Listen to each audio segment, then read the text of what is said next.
Oui, Président, vous dire tout d'abord et m'associer aux remerciements qui ont été faits à l'égard des personnes qui ont pris de leur temps, qui se sont réunies et qui ont produit un certain nombre d'éléments que je juge intéressants.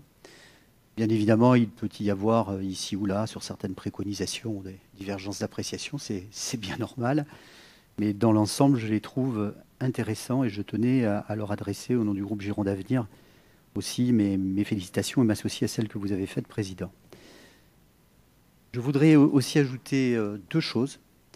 La première, c'est que dans la période dans laquelle nous sommes, qui est une période évidemment très atypique, très difficile, il est sans doute compliqué, et il sera sans doute compliqué pour un certain nombre de nos concitoyens d'entendre parler de décroissance.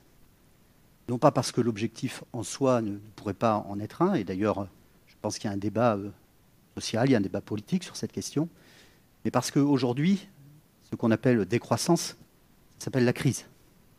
Une crise pendant laquelle un certain nombre de nos compatriotes, et on le voit ici dans cet hémicycle, au titre de nos devoirs de solidarité, sont directement touchés par la perte de leur emploi, de leur activité, et il conviendra donc, si nous voulons que ce thème qui résonne de façon utile à l'ensemble de la vie en société et des objectifs que vous avez fixés, si nous voulons que ce thème puisse prospérer, il faudra sans doute arriver à marier ce thème avec la nécessaire solidarité à l'égard de nos concitoyens, et puis revoir les modèles économiques pour faire en sorte que personne ne reste au bord de la route.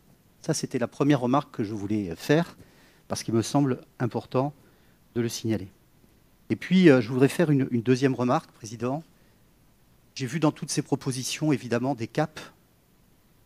Sur un certain nombre de ces caps, nous pourrions d'ailleurs, ici, dans cet hémicycle, compte tenu des actions dont j'ai entendu parler, faire une sorte de fabrique du consensus.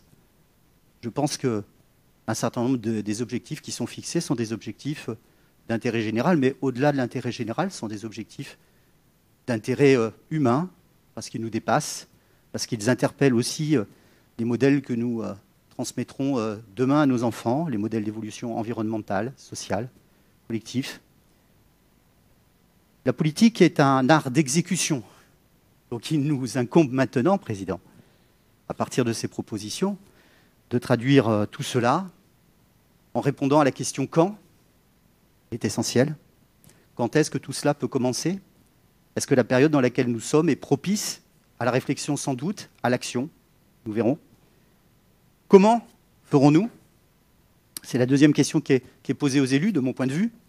Comment organiser ces changements dont certains sont extrêmement forts, extrêmement puissants, et devront nécessairement réinterpeller un certain nombre d'éléments existants.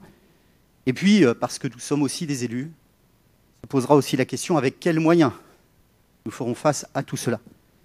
Et donc, au-delà du travail qui vient d'être réalisé, dont je vous remercie, je tenais aussi à poser ces questions parce que je crois que vous nous interpellez à partir de cette réflexion collective que vous avez pu conduire, dont je vous dis aussi qu'un certain nombre d'élus la partagent, parce que je ne voudrais pas qu'on oppose les citoyens à leurs représentants. Je pense qu'on peut parfaitement se retrouver dans un certain nombre de propositions que vous faites, mais la question du comment sera évidemment posée, avec quels moyens, et cette question, elle se pose ici dans cet hémicycle, mais elle se pose bien évidemment à d'autres instances que la nôtre, avec lesquelles il faudra trouver un chemin de coordination, en tout cas de vision partagée. Voilà ce que je voulais vous dire.